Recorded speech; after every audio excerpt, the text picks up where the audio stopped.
At the family meeting, my father pointed straight at me and said, "She'll pay for everything." No one flinched. No one looked at me. I stood up and walked out without saying a single word. 6 months later, they watched me on stage receiving a civic award from the mayor. And the look on their faces, I'll remember that for the rest of my life. It wasn't always like this. At least I used to tell myself that. Growing up in Lexington, Massachusetts, in a neat little brick colonial with blue shutters and a picket fence, we looked like a postcard family. Margaret and Robert Thompson. My parents were the kind of people who waved at neighbors and grilled hot dogs every 4th of July. Amanda and I had matching Easter dresses. There was a golden retriever named Sunny who chased sticks in the yard, and on the surface, we were the ideal American family. But beneath the surface was a current I couldn't name as a child. A current that always pulled me a little downstream from where the warmth lived. I was the firstborn, the practice child. Rules were gospel with me. Bedtime at 8:30 sharp. If I wanted a B+ to count as good, I better have a detailed reason why it wasn't an A. Chores were a given and praise was rare. Do your job and maybe you'll get a nod. That was love, I thought. Then Amanda was born 5 years later, and everything shifted. Her tantrums were seen as sensitive temperament. Her grades, even when they were C's, were praised as a good effort. When I was 16, I asked for $85 to register for the SATs. Dad folded his newspaper, looked at me over his glasses and said, "You'll appreciate it more if you earn it yourself." I babysat for 2 weeks to scrape it together. That same month, Amanda got a brand new bike just because even though her old one sat untouched in the garage, the chain wasn't even rusted. I told myself it wasn't favoritism, it was parenting, adjusted by experience. Maybe they'd learned to relax. Maybe I was just more independent. But as the years passed, the pattern deepened. In college, I lived with 4 roommates in a basement unit that smelled like burnt ramen and damp socks. I worked at a diner to cover textbooks and took out modest loans when scholarships fell short. Meanwhile, Amanda's college journey was a merry-go-round of handouts and redirection. First came Temple University, fully paid for by my parents, along with a new MacBook and a $600 a month allowance. She dropped out after 3 semesters. Then came Boston University, another shot, another withdrawal. Every failure was treated like bad luck. I, on the other hand, kept my head down and built a life brick by brick. My first job as a marketing assistant paid peanuts, but I stayed late, volunteered for everything, and climbed. From junior coordinator to specialist to manager, 8 years of effort, and I made it. No family connections, just grit. Still, every time I called home with good news, I got a half-hearted "that's nice, dear," followed by a 10-minute update on Amanda's latest career whim or her emotional struggles. At Thanksgiving, she once arrived crying about a breakup, and when I said I'd been promoted, Mom just nodded and passed the stuffing. I started to keep things to myself, not because I didn't want them to be proud, but because I knew it wouldn't land. By the time I turned 32, I had saved nearly $65,000 toward a condo down payment. My Honda Civic was paid off. I maxed out my 401k. I lived in a small Somerville apartment with secondhand furniture and an old poster of Florence on the wall, a dream vacation I hadn't yet taken. I wasn't flashy. I wasn't extravagant. But I was stable. I had built my own peace. Then last February, I got promoted to senior marketing manager, a 6-figure salary, a team of 5 reporting to me. It was the culmination of years of persistence. I celebrated quietly takeout pad thai with Rachel, my best friend, and a cheap bottle of wine we pretended was expensive.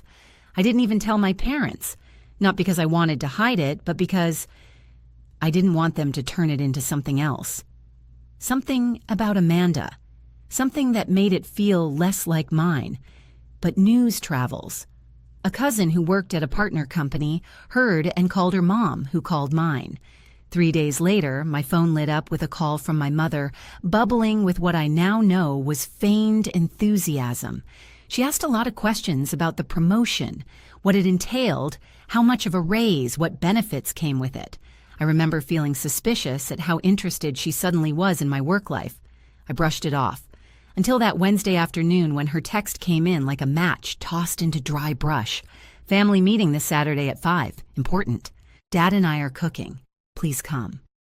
I remember staring at my phone for a long time. There had only been 2 family meetings in my entire life, one when Uncle Peter got divorced and another when Grandpa's will caused tension. Meetings weren't casual. They were serious. I thought someone was sick. I had no idea the illness was something else entirely, a slow rot, hiding in the foundation of our so-called family values. Saturday arrived cloaked in spring sunlight, as if nature was trying to distract me from the dread pooling in my stomach.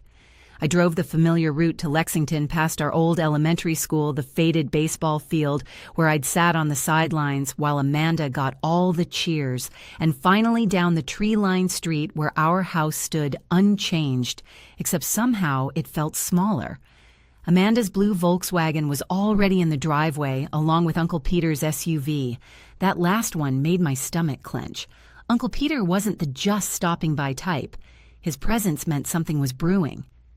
The front door swung open before I could even knock. Diana. "You're here," my mother said too brightly. "Come in, everyone's in the living room." Inside the house was suspiciously upgraded. A new leather sectional replaced the old sofa, and a flat-screen television that easily cost $2,000 loomed over the fireplace like a shrine to indulgence. For people who had always cautioned me about budgeting and saving for retirement, this display felt out of character. Amanda sat on the couch, looking freshly blow-dried and overdressed for a family dinner. Uncle Peter hovered by the fireplace, sipping iced tea like a man who didn't want to be part of whatever this was. My father stood awkwardly beside the recliner, wringing his hands. "Hey, big sis," Amanda chirped, bouncing up to hug me. "That blouse, is it new? You always look so classy." I blinked. Amanda hadn't complimented me on anything since the 10th grade, and that had ended with her borrowing and ruining my favorite sweater. "Thanks," I said carefully. "It's been in my closet forever." Mom offered me iced tea, the kind with mint from the garden. Everything felt off. Too nice. Too orchestrated. "Is someone sick?" I asked. "Your message sounded urgent." "Oh, nothing like that," my mom replied quickly. "Let's just have dinner first." The pot roast was rich. The potatoes were buttery, and dessert was a homemade tiramisu. All my favorites. I should have known then. During dinner, Amanda kept asking questions about my job. "So a senior manager, huh? That comes with quite the bump, I bet." Like 6 figures before I could answer. Mom cut in. "Let's not talk business over food. Diana, more potatoes." The tension simmered just beneath the conversation. Glances were exchanged. Phrases like "the situation and we'll discuss it later" slipped out, then vanished like smoke. Finally, after dessert, my father cleared his throat and announced, "Let's move to the living room. We have family matters to discuss." My heart pounded. We arranged ourselves in a strange semicircle. Dad in his recliner. Mom and Amanda side by side on the new couch. Uncle Peter off to the side like Switzerland, and me alone in the armchair across from them. The physical divide wasn't subtle. It was them. And me. Diana Dad began polishing his glasses in a move I'd seen 100 times when he was nervous. "This concerns all of us. It's about Amanda." "Of course it is. She's had some financial setbacks," he said delicately. Amanda bowed her head like a character in a soap opera, then added, "It's really bad, D." I kept my voice even. How bad they listed it out like a court case. Credit card debt, $24,000. Business loan, $15,000. Personal loan, $18,000. Medical bills, back rent. Borrowed money from friends. Total $78,000. The number hit me like a punch to the chest. I couldn't even speak. She tried to make the boutique work, Mom added tearfully. The jewelry shop, but the market's brutal right now. I remembered that boutique and Instagram page mostly drop-shipped items with inspirational quotes in pink cursive. She'd given it up after 2 months. Amanda sniffled. I even rented an office in Cambridge. For professionalism. I bit my tongue so hard I tasted blood. My first office had been a corner of my bedroom, and my business cards were printed at a Kinko's, using a Groupon. Dad's voice took on that serious lecture tone from my childhood. We've done what we can. We've helped her before. But our retirement funds aren't what they used to be." Mom added, "You're in such a good place now, Diana. This promotion is a blessing for the whole family." There it was. My breath caught. "So, what exactly are you asking?" Amanda looked up, hopeful. "We thought maybe you could help cover the debt, just until I'm back on my feet." "Pay it off," Dad corrected bluntly. "It would give Amanda a fresh start." I stared at him. "You're asking me to give her $78,000, Mom rushed in. "She'd pay you back. Eventually." I looked from face to face. Amanda looked guilty but not ashamed. My parents looked expectant. Uncle Peter still hadn't said a word, but then Dad added something that made the room tilt sideways. "We also want to discuss a monthly contribution to our retirement, maybe a $1,000 a month, just until our accounts stabilize." I froze. $100,000. That's what they were asking. Nearly my entire savings. Years of working weekends. Years of clipping coupons. Years of denying myself the luxury they now expected me to hand over on command. I barely managed a whisper. "You want me to pay Amanda's debt and support your retirement?" Amanda perked up. "It's not giving Dee. It's a loan. I'll totally pay you back. Eventually." My father nodded. "We raised you to be responsible. This is how you show it." Amanda was already smiling, acting as if it was done, as if my silence was agreement. Uncle Peter finally cleared his throat. "Maybe Diana needs some time to think." Mom cut him off sharply. "Peter, we've discussed this. Diana understands family responsibility." Something inside me snapped. This wasn't a conversation. This was a decision they had already made. I stood. "I need a moment." And without waiting for their response, I walked out of the room. My hands were trembling. My ears were ringing. I walked upstairs to what used to be my bedroom, now converted into an office, and sat on the edge of the futon. On the wall, a dusty honor roll certificate still hung. Beside it, a photo of my 16-year-old self, smiling beneath a mortarboard. I looked into her eyes and whispered the truth. "They never saw you, did they? Not really." I sat in the dim light of my childhood room, staring at the framed photo of my 16-year-old self.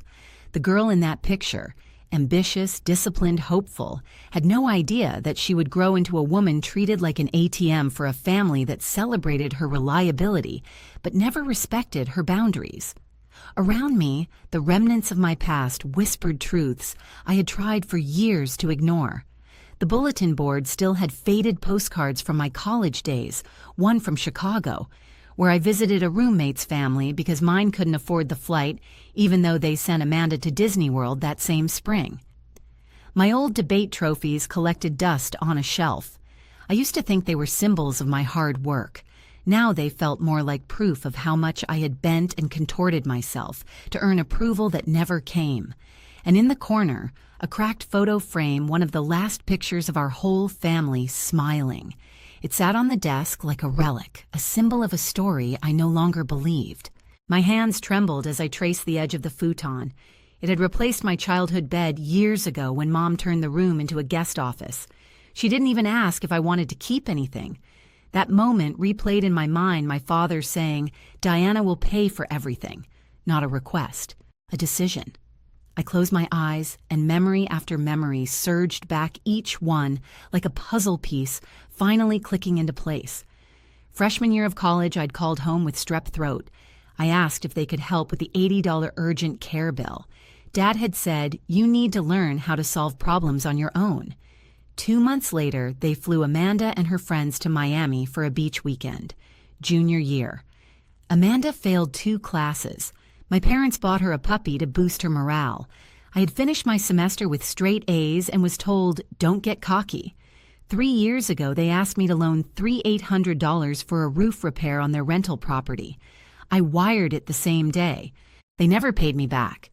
When I finally brought it up a year later, Dad waved it off with, "That was your contribution to the family home." When Amanda wanted to go to Spain with her friends, she asked me for $3,000. I said no. An hour later, Mom called to tell me I was cold, that Amanda never asked for anything. I hadn't seen it then, not fully, but I saw it now. This wasn't just about one debt or one outrageous meeting. This was about decades of conditioning. I had been raised not to say no. I was the safety net, the one they could guilt, leverage, and drain because they knew I wouldn't walk away. Until now. I rose from the futon and caught my reflection in the mirror. Pale face, set jaw, eyes burning with clarity. I didn't look angry.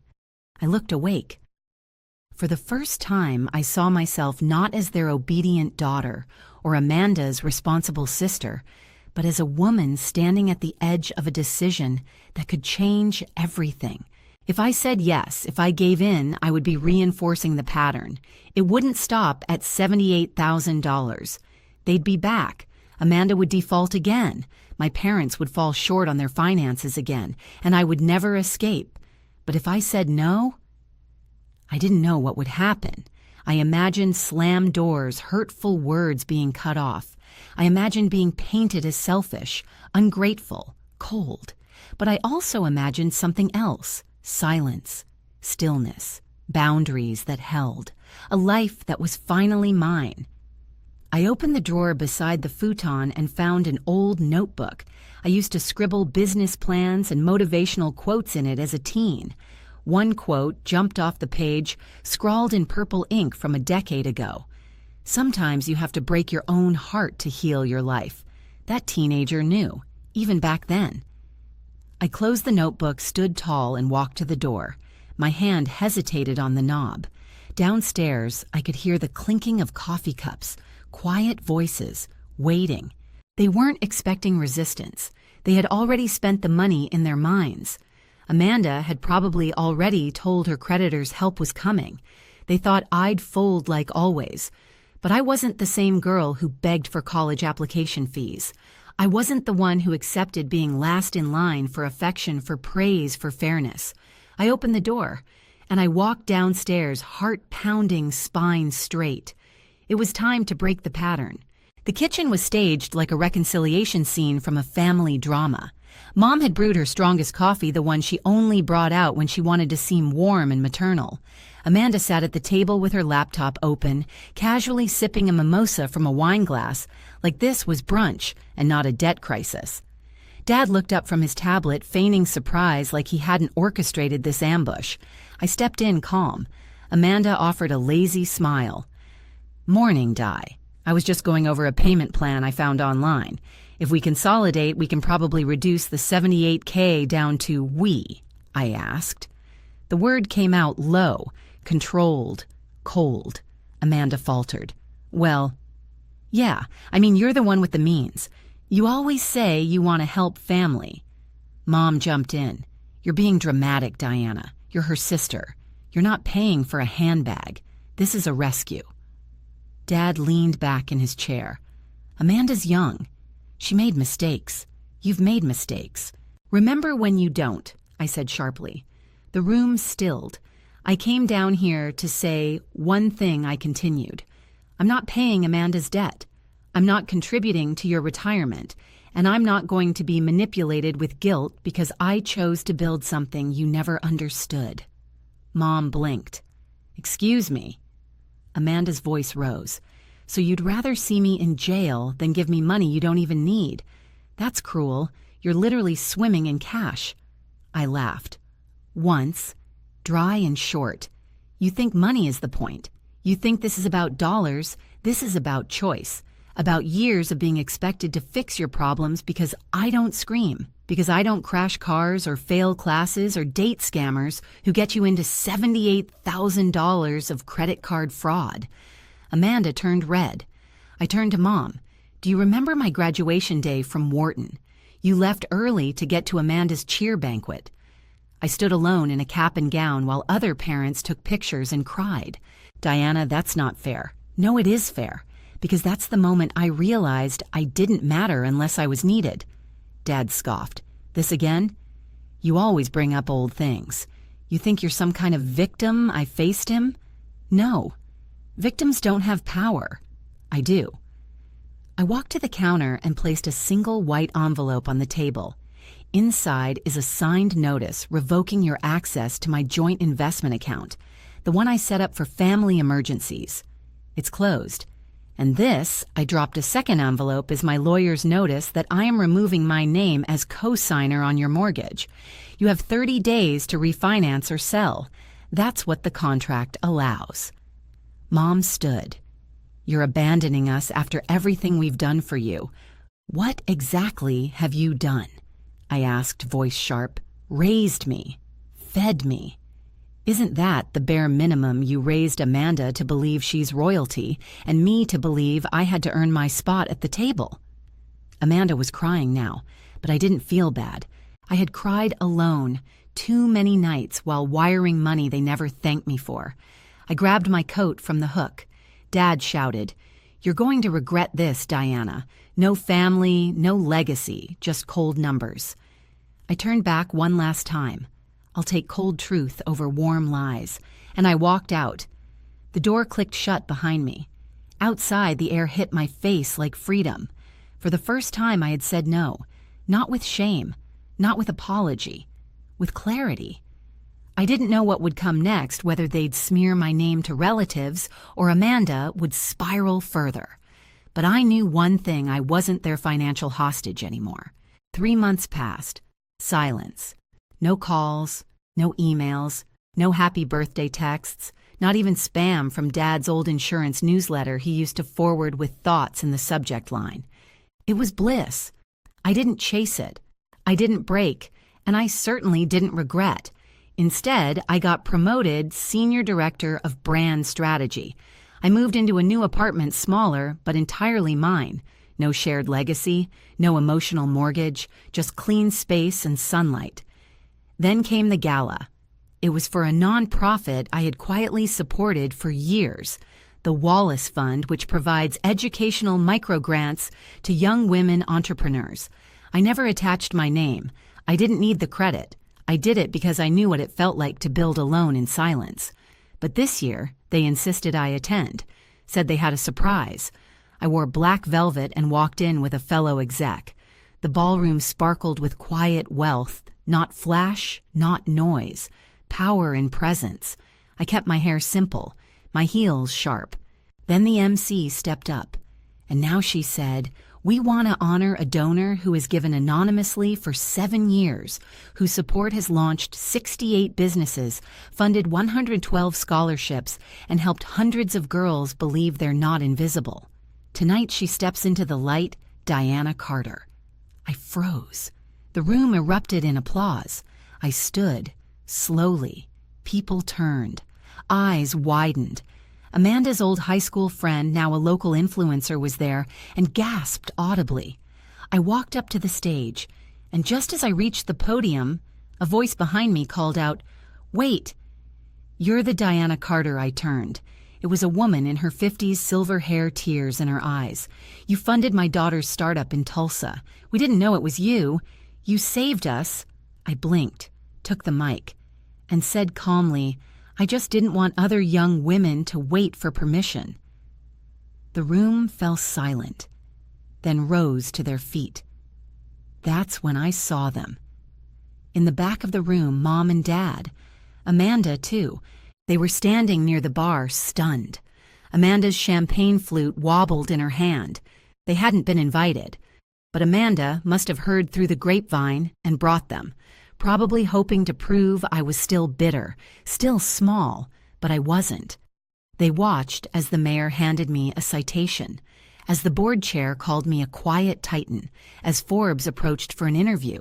They saw who I really was, not the silent ATM, not the dutiful daughter, a builder, a benefactor, a force, and they couldn't look away. I didn't wave, I didn't gloat. I simply smiled, turned, and walked off the stage to a standing ovation. After the gala, the silence broke. Mom called first. "We were proud," she said, her voice cracking like a screen door in wind. "We didn't know." I listened, but I didn't comfort her. Dad emailed next. The subject line said simply, "You proved us wrong." He didn't say sorry, but I didn't need him to. Amanda sent a text 3 days later. "I cried watching your speech. I'm working on getting a job, a real one." It wasn't an apology, but it was a start. I didn't go running back. I didn't throw them lifelines. I stayed still and watched them reach. Months passed. Amanda did land a job. Mom started therapy. Dad tried in his own awkward way, sending me book recommendations and snippets of news articles about strong women in business. We weren't whole, but we weren't broken in the same way anymore. And me, I stopped measuring my worth by their validation. I invested in myself. I took piano lessons like I always wanted. I bought a small lake cabin where I escaped twice a month with no reception, no expectations, just peace. I even started mentoring girls through the Wallace Fund directly. Sat across from young women with trembling hands and big dreams and said the words I once needed to hear, "You don't have to be chosen to be valuable." One Sunday, I met the family for brunch. It was quiet, not forced. Amanda talked about a coding boot camp. Dad asked questions instead of giving lectures. Mom brought a framed photo of my first lemonade stand, said she kept it all these years. We're rebuilding, not because I caved, but because I walked away first, because I stopped letting love come with a price tag, because I finally believed that my silence wasn't weakness, it was strategy. My absence wasn't cruel, it was necessary. And my boundaries weren't betrayal, they were the beginning of respect. Final line to camera. So to anyone who's ever been told you'll pay for everything, ask yourself, what is it really costing me to stay? Then don't wait for permission. Walk out and build your own table.